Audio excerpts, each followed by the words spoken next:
Ah, yes. My high-grade Universal Century RX-72 Revive version. Such a great kit, less than $15. But how will it go up against the entry-grade version? Let's find out.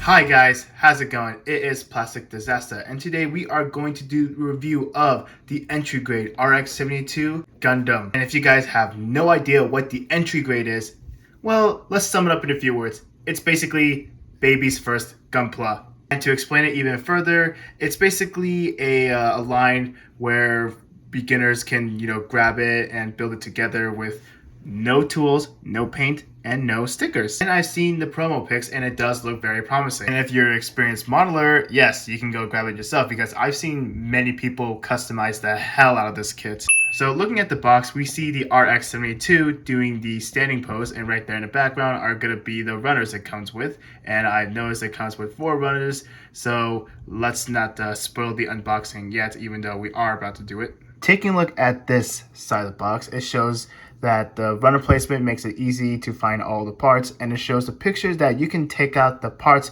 off the runners, like I said, with no tools. I will demonstrate it during the review to see how it looks. The thing is, I'm kind of worried about the nub marks. I mean, you can use tools, just regular nippers and sand it down, so it's up to you if you want to use tools or not. And right here is the promising image that shows the great color separation and the great engineering that goes in this kit. And right over here, it shows the posability of this kit. And taking a look at this side of the box, it shows the front and the back shot of the model kit. And inside the box, we are greeted with 2 bags of runners and a manual. And look at this side of the box, we already saw a familiar image on the box art. Right over there, we already saw another familiar image on the side of the box. Taking a look inside the manual, and looks like we're going to be using all the parts. It shows how to assemble it. You're going to start out with the head, moving on to the body. It keeps going to the body. Right over here, you're going to start with the arms, putting it together, only the head, the body, and the arms. Right there, you're going to start with the waist. And then later on, you're going to work on the legs and then finally put the kit together. And right over here, it just shows the accessories, only the beam rifle and the shield. Right here in this side of the manual, it is the information on what the Gundam is about. If you want to take a look at it, make sure to pause and read it.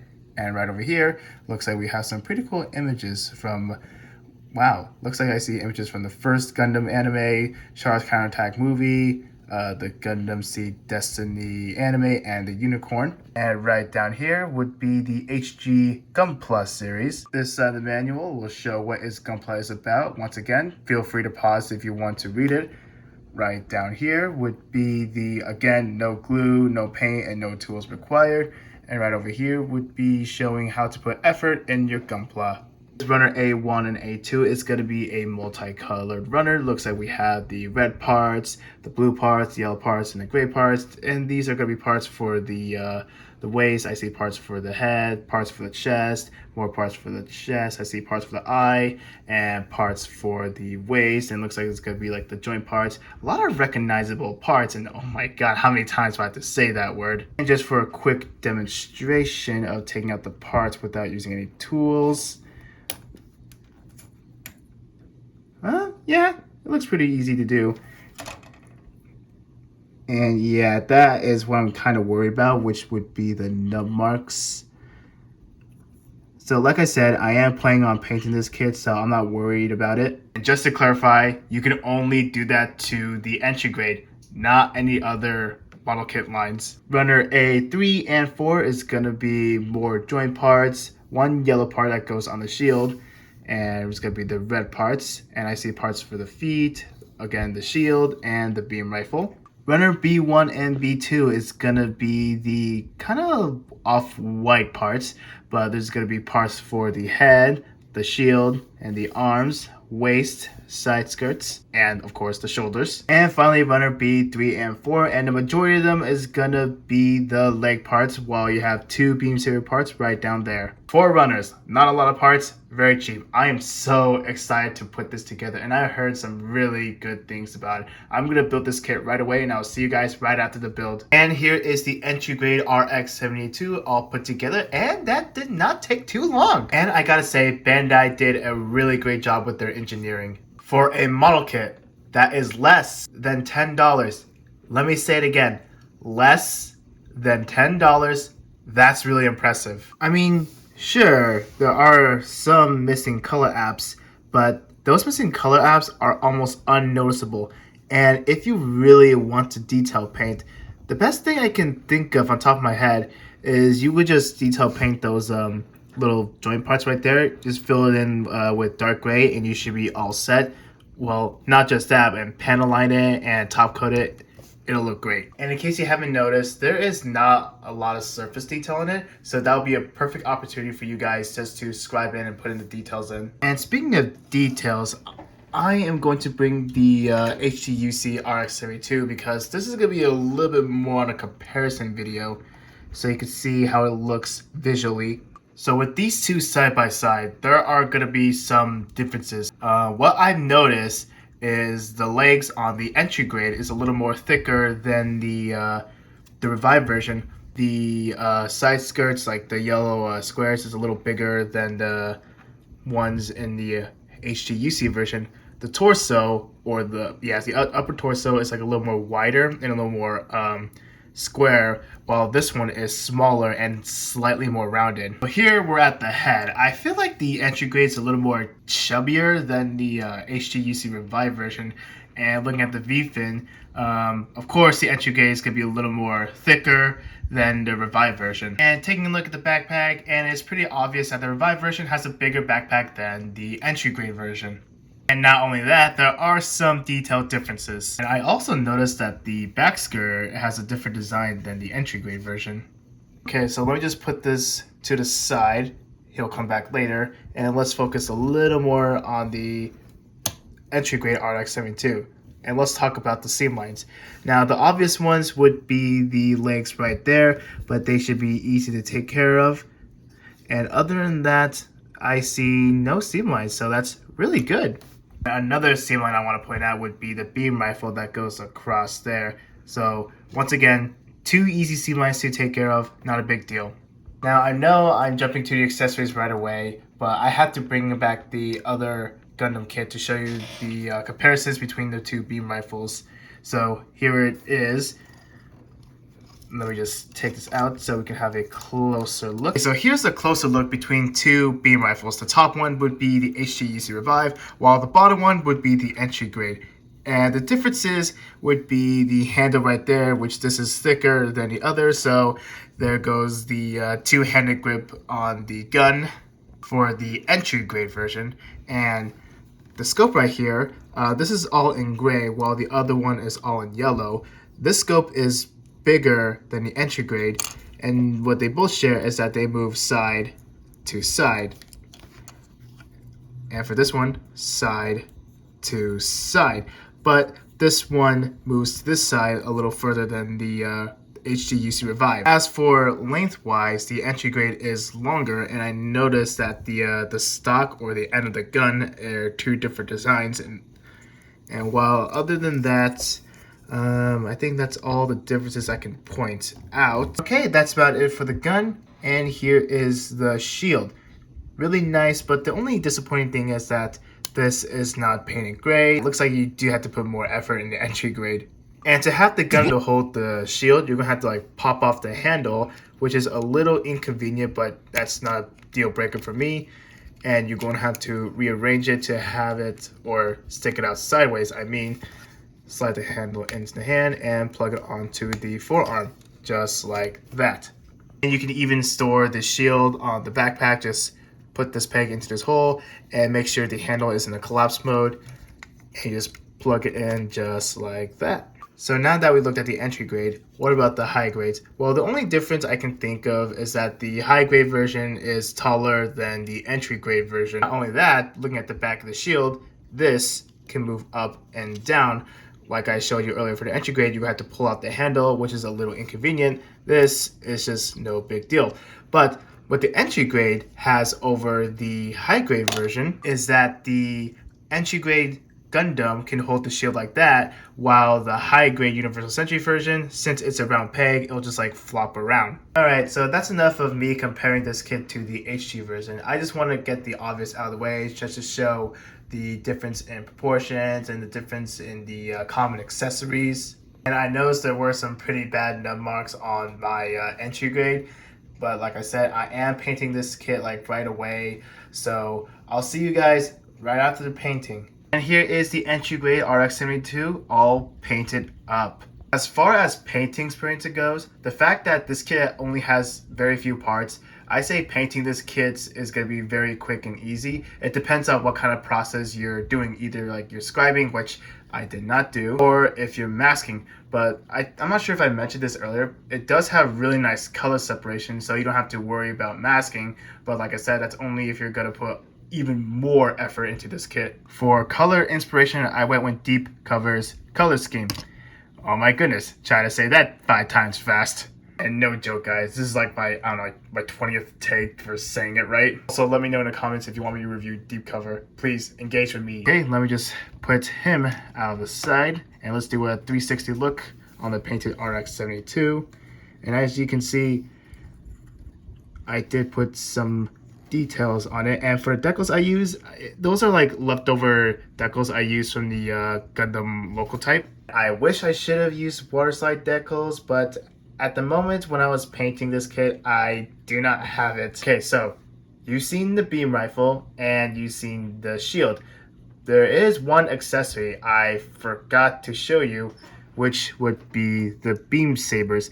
Yes, he can hold it, but the thing is, he does not come with any beam saber effect parts, so you are out of luck. But if you have a bunch of other Gundam model kits, then you are in luck, because you should have a spare beam saber effect part on you. And yes, it does fit. Okay, cheap model kit, check. Decent amount of accessories, check. What can make this even better? Oh, I know, the articulation. Alright, let me just take the accessories off and let's head to the articulation. The head is going to be on a double ball joint. The arm can move up that far. And there is no swing out mechanism, so that's a little unfortunate. There is a bicep swivel, bend at the elbow, more than 90 degrees, ball joint on the wrist. As for ab crunch, it can move forward that much. And as you can see, there is an unsettling gap right behind him. You do get some side to side movement, and you do get a waist swivel. Some of you might be saying, oh, the waist swivel looks a little unsettling.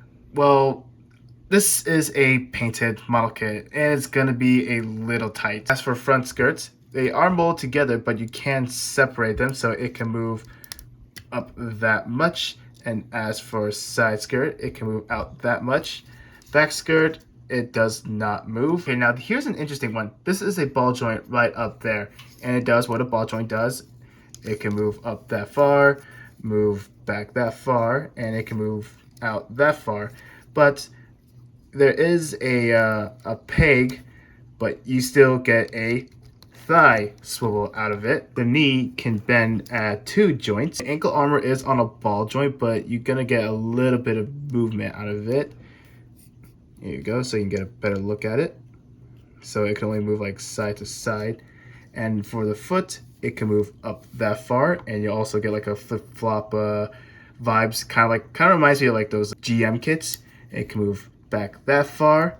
And as for a pivot, it's a really nice pivot. As for backpack, nothing moves. Overall, the articulation is actually really great for an entry grade. Sure, it's not as good as a modern high grade. Well, modern high grades are more expensive than an entry grades. But keep in mind, high grades and entry grades are 2 different things, even though they're both 1/144 scale. Just have different expectations when it comes to like different grades. Bringing back the HGUC RX-78-2 one last time just to compare the articulation. Now, I know this is kind of a funny stance, but this is a showing off every point of articulation kind of stance, just to do a little comparison and make it a little easier. Taking a look at this funny angle, you could see that the Revive version has a better elbow bend than the entry grade version. And another thing I want to point out is that the entry grade can do a kneeling pose compared to the HGUC Revive version. And taking a look at the back and zooming in, you can see that the entry grade has a better ab crunch than the Revive version. I know it may sound like that. This is my final thoughts. Trust me, it's not. If you were to ask me if I were to get the entry grade or the HGUC, well, the thing is, they both are really great in their own way. The high grade version has more hand options and more accessories. The entry grade is just as basic as you can get. You can either A, save up a little more cash just to get the HGUC Revive version, you get more bang for your buck, or if you want to cheap out, which is not a bad thing, and get the entry grade. And speaking of cheaping out, you're still doing it either way. It's just that the HGUC Revive RX-78-2 is just a cheap high grade. Remember what I said that the Revive version has more accessories? Well, that means that has more possibilities in terms of posability. That's one advantage that the Revive has over the entry grade. But the entry grade can pull off a really great kneeling pose, so that's what it has over the Revive version. Other than that, I'll let you decide which RX-72 would you want to get, either the entry grade or the Revive version. So moving on to the size comparisons, I know you already saw the entry grade compared to the high grade, so let's try something different. Here he is right next to the SD Cross Silhouette Ground Gundam and the Momo Haropla. Next up here is the high grade After Colony Wing 0 and the high grade Universal Century Gundam F91. Still a little taller than these two. At least they nailed that one. In terms of Transformers, here he is right next to the Deluxe Class Deep cover, my color inspiration, and the Netflix Kingdom / Earthrise Optimus Prime. But yeah, and how could I forget? Here he is right next to the other big G, Godzilla. Okay, so moving on to my final thoughts. Overall, it's a fantastic kit. I cannot express this enough. Let me go through this one last time. $7, good color separation, decent amount of accessories, good proportions, and great articulation. How much more can you ask for? It's great for beginners and experienced modelers. I can see myself getting 1 or 2 more of this kit just to do some experiments or trying different color schemes. Or better yet, just do some detail painting, panel line it, top coat it, and you're pretty much good to go if you want to do minimal effort. And I'm looking at you, lazy modelers, and that's including me as well. So once again, highly recommend this kit. If you want to get into Gunpla, pick this kit up. And as always, thank you so much for watching, and don't forget to leave a like, don't forget to subscribe and comment as well. Okay, and that about ends the video right there, and I'll see you guys in the next video. You know what, maybe I should review Deep Cover anyways. I mean, no one's gonna request a review in my comment section. I mean, it's not like someone's gonna say, oh, review the Full Ride model Starscream.